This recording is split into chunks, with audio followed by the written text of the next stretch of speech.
We'll break down the big weekend games in the UAAP Season 85 Women's Volleyball Tournament.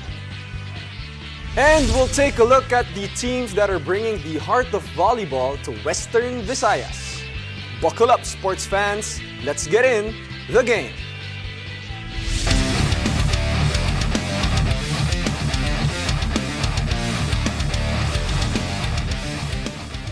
We are weeks into the UAAP Women's Volleyball Tournament, and it's starting to get interesting in the elimination round. With us tonight to recap the big games over the weekend is UAAP volleyball analyst, our fellow scholar ng Bayan Dip, Ayel Estraniero. Ayel, first of all, welcome to the game. I know you're out there in Iloilo, but let's talk about the teams that you want to talk about over the weekend. They had great wins as well. Let's start it off with the NU Lady Bulldogs. They're back on track after losing against UST. NU actually had a wake-up call game against UST as they lost it in 5 sets. But again, let's talk about how they swept last season. They had an off-season good performance as well, and they had a training camp in Japan. So again, these are the factors that lead people to actually expect that they're gonna dominate again this season because of their core lineup. But again, let's remind everyone that DLSU also, LaSalle, UST, Adamson is coming back this season 85 with an intact core lineup. But again, NU is proving that they are a good team. Like what you said earlier, they were able to bounce back with their win against UP and UE as well. Ayel, I kind of want to put you on the hot seat right now. Itong NU, right? They already lost one game here from coming from season 84 where they were undefeated. How do you think they will level up in terms of their play? Posible bang masweep nila yung second round, or do you think there will be more challenge coming into the second round? No, I would believe that it was actually a blessing in disguise for them to lose that game against UST, because early on this season, they already recognized their weaknesses, so they have so much time to prepare, especially that we're nearing the end of the elimination round of round 1 and we're moving towards round 2. So they know what skill sets they need to improve to and what advantages they have against the other teams. And Ayel, now we move on to your next team that you want to talk about, the Adamson Soaring Falcons. I mean, a lot of people have been talking about them even before the season, that they're the dark horse in the UAAP, and they're currently showing us why right now. Currently tied for second best record in the UAAP with NU. They defeated Ateneo in 3 sets. What are they doing this season, Ayel, that's making them a very strong team? Now again, Adamson, just like NU, LaSalle, and UST, is coming back this season 85 with a very intact core lineup.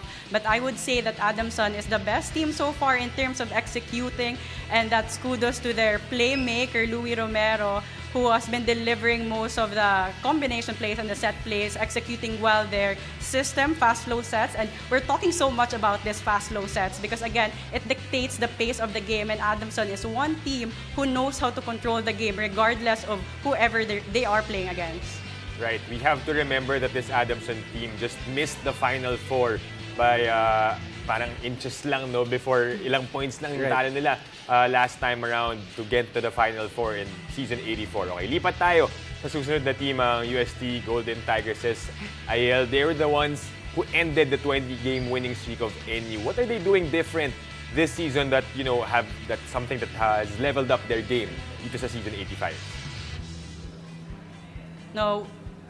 One thing about the similarity of UST and NU is that these are the players who was built like in terms of grassroots from NU High School and UST High School. So there's that sense of familiarity. But talking about UST again, their grassroots program is really working well for them. A lot of players from high school now moved on into the senior level in the UAP. You have Pepito, you have Hernandez, you have Laure, and again, Jorado as well. So they're really showing that team chemistry and better communication so far this season 85. Well, Ayel, familiarity and chemistry, very, very important in volleyball and in the UAP as well. And let's talk about the top team so far, still undefeated, the DLSU Lady Spikers.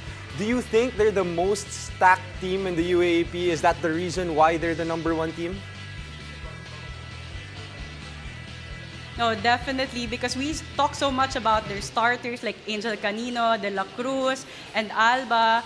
But again, they have a very deep bench. They have Soreño, can perform as well for them. You have Michael La Rosa, who is very good as a service specialist. And you have also Coronel as a second setter. And Lapot, one of the players who was part of, who entered the third set of their game against UP and converted 3 points right away. So these players and their bench players actually contribute right off at the bench for the DLSU Lady Spikers. So far, a lot of contributions, not just from the starters for the Lady Spikers, but also from their bench. So it's safe to say that they are very stacked. They have a very stacked lineup, and that's the reason why they are dominating so far this season 85. Ayel, after seeing Lasal play, after seeing Angel Canino play, do you think it's possible that we have another rookie MVP this season sa UAP Volleyball? Oh, definitely. That's not impossible with how Angel Canino is playing. Really, a lot of people expected her to play like that, and she's proving why she deserves that spot in the starting lineup of the Lady Spikers. Well, Ayel, thank you so much for all the takes, for all the knowledge that you gave us. Really appreciate it, and can't wait to see all the exciting games in the UAP. Thank you, Ayel.